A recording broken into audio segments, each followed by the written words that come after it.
అందరికీ నమస్తే.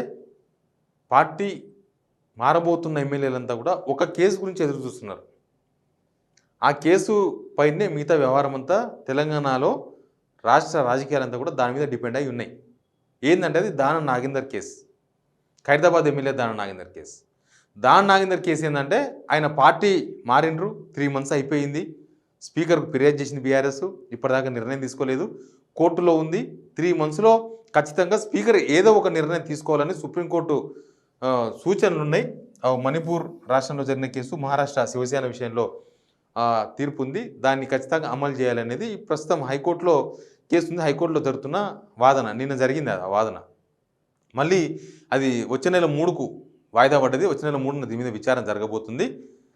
నిన్న కోర్టు బిజీ షెడ్యూల్ వల్ల దాని మీద విచారణ జరగలేదు. కాకపోతే అడ్వకేట్ బీఆర్ఎస్ నుంచి కేసు చేసిన వాళ్ళ అడ్వకేట్ బీఆర్ఎస్ నుంచి ఎవరు వేసినారు? ఎమ్మెల్యే వివేక్ గౌడ్ అండ్ పాడి కౌశిక్ రెడ్డి వీళ్ళిద్దరు వేసిండ్రు కేసు. ఎవరి మీద? దానం నాగేందర్ ఇష్యూ మీద వేసిండ్రు. ఇంకా ఆ దానం నాగేందర్తో 4 ఎమ్మెల్యేలు మారిండ్రు. వాళ్ళకి ఇంకా టైం ఉందని చెప్తున్నారు. అయితే మిగతా వాళ్ళందరూ కూడా దానం నాగేందర్ కేసు పైనే చూస్తున్నారు. దానం నాగేందర్ విషయంలో ఎందుకంటే దానం నాగేందర్ రెడ్ హ్యాండెడ్ దొరికిండు. దానం నాగేందర్ ఎక్కడైనా సరే పార్టీ మారుతూ ఉంటారు ఎమ్మెల్యేలు, వాళ్ళ మీద ప్రజా తీర్పు వేరు, అదంతా వేరు. కానీ న్యాయపరంగా వచ్చినప్పుడు టెక్నికల్గా కొన్ని అంశాలు ఉంటాయి. ఏదంటే పార్టీ మారినట్టుగా చాలామంది ఎమ్మెల్యేలు అసలు ప్రూఫ్ లేకుండా చూసుకుంటూ ఉంటారు. అంటే ఈ కండవాలు కప్పుకునే వీడియోలు కానీ, లేకపోతే పార్టీకి అవతల పార్టీకి వ్యతిరేకంగా మాట్లాడుతున్న వీడియోలు దొరకకుండా చేస్తుంటారు. లాస్ట్ టైం అదే కదా చూసింది. చాలామంది బీఆర్ఎస్ను కలిసి బీఆర్ఎస్ చేరేందుకు చాలా ప్రయత్నాలు ముందు నుంచి ఒక 3-4 months నుంచి జరిగినాయి. కానీ ఎవరు బయటికి రాలేదు. ఎక్కడ కండవాలు కప్పుకున్న ఫోటోలు రాలేదు, వీడియోలు రాలేదు. తర్వాత అందరూ ఒకనాడు జాయిన్ అయినట్టుగా ఒక వీడియో వచ్చింది. కానీ వీళ్ళు అట్లా కాదు, ఇండివిజువల్గా జాయిన్ అయినరు. దానం నాగేందర్ అయితే ఏకంగా కాంగ్రెస్ బీఫామ్ పైన సికింద్రాబాద్ ఎంపీగా పోటీ చేసింది కాబట్టి టెక్నికల్గా ఈజీగా దొరికిపోయినారు దానం నాగేందర్. దానం నాగేందర్ మీద కనుక ఆయన మీద చర్యలు తీసుకుంటే కోర్టులు, లేకపోతే స్పీకర్ని చర్యలు తీసుకుంటే నెక్స్ట్ ఎమ్మెల్యేలు పోరు. ఎందుకంటే ఉప ఎన్నిక వస్తుంది. మళ్ళీ ఉప ఎన్నికకు మళ్ళీ ఫస్ట్ నుంచి ప్రిపేర్ కావాలి. ఇదంతా పెద్ద కథ. ఎలక్షన్ అంటే ఎట్లుంటుంది, ఉప ఎన్నిక అంటే ఎట్లుంటుంది అనేది ఎమ్మెల్యేలకు బాగా తెలుసు. ఉప ఎన్నిక వచ్చినప్పుడు అధికార పార్టీకి కొంత అడ్వాంటేజ్ ఉండొచ్చు, కానీ చాలా తలనొప్పి ఉంటుంది, చాలా వ్యవహారాలు ఉంటాయి, అంత కాన్సన్ట్రేషన్ ఉంటుంది దానిపైన. గెలుపు ఓటములు అనేది చాలా తక్కువ మెజార్టీతో గెలిచే అవకాశాలు ఉంటాయి. జనరల్ ఎలక్షన్స్ లాగా 50,000 60,000 గెలిచే అవకాశం ఉండదు. చాలా తక్కువ మెజార్టీతో ఎవరు గెలిచినా కూడా తక్కువ ఓట్లతోనే గెలిచే అవకాశం ఉంటుంది. కాబట్టి దానం నాగేందర్ కేసు ఏం కాబోతుంది అనేది చాలా ఇంపార్టెంట్ ఇష్యూ. స్పీకర్ ఇప్పటిదాకా నిర్ణయం తీసుకోలేదు దానం నాగేందర్ విషయంలో. మిగతా వాళ్ళకైతే ఇంకా 3 కంప్లైంట్ కూడా వేయలేదు ఇప్పటివరకు. స్పీకర్ టైం కూడా ఇవ్వలేదు వాళ్ళకి కంప్లైంట్ ఇవ్వడానికి. గతంలో వేరు, 2/3 చేరితేనేమో ఈ గొడవంతా ఏమి ఉండకపోయేది. కానీ 2/3 ఇప్పటికి చేరలేదు కదా. 2/3 చేరాలంటే మొత్తం 26 మంది ఎమ్మెల్యేలు చేరాలి బీఆర్ఎస్ నుంచి. ఇప్పటికి 5 మంది చేరినారు. 27 మంది ఎమ్మెల్యేలు చేరడం అనేది అంత పాసిబుల్ కాదు, ఇంపాసిబుల్ కూడా కాదు. మళ్ళీ అది కూడా ఉంది, ఇంపాసిబుల్ కూడా కాదు. చాలా కష్టంతో కూడుకున్న పని. అంతమంది చేరాలంటే వాళ్ళందరినీ సాటిస్ఫై చేయాలి, వాళ్ళందరికీ ఇవ్వాల్సింది ఇవ్వాలి, వాళ్ళ డిమాండ్లు నెరవేర్చాలి.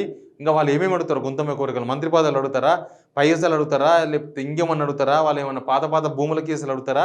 ప్రభుత్వం ముందు చాలా డిమాండ్స్ పెడతారు. అవన్నీ తీర్చాలంటే వాళ్ళకు చాలా టైం పడుతుంది.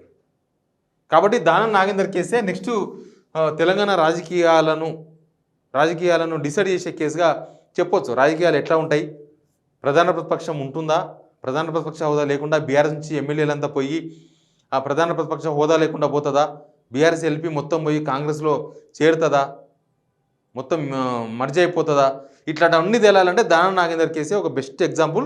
దానం నాగేందర్ కేసులో కనుక కోర్టులు కనుక సీరియస్గా రెస్పాండ్ అవుతే, సీరియస్గా నిర్ణయం కనుక తీసుకుంటే రాజకీయాలు ఒకలాగుంటాయి.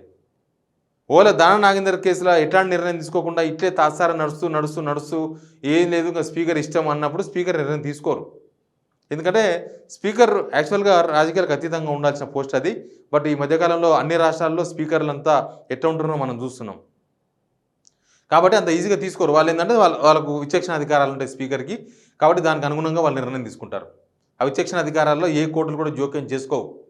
సుప్రీంకోర్టు కూడా ఆర్డర్ చేయలేదు, జస్ట్ సూచన మాత్రమే. 3 నెలల్లో మీరు ఏదో ఒక నిర్ణయం తీసుకోండి, లేకపోతే ఇవన్నీ ప్రోత్సహించినట్టు అవుతుంది.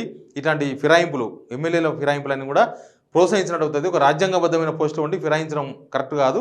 కాబట్టి మీరు ఈ విషయంలో తీసుకోండి సుప్రీంకోర్టు సూచన మాత్రమే. ఆ సూచనను స్పీకర్లు పట్టించుకుంటారా లేదా అనేది కూడా చాలా ఇంపార్టెంట్. ఇప్పటికైతే 3 నెలలు అయిపోయింది దానం నాగేందర్ విషయంలో. కాబట్టి నెక్స్ట్ ఏం జరుగుతుందో చూడాలి. బట్ దానం నాగేందర్ కేసే చాలా ఇంపార్టెంట్ కేసు. ఈ కేసుతోనే రాష్ట్ర రాజకీయ వ్యవహారాలన్నీ కూడా డిపెండ్ అయి ఉన్నాయి. Please subscribe signal TV.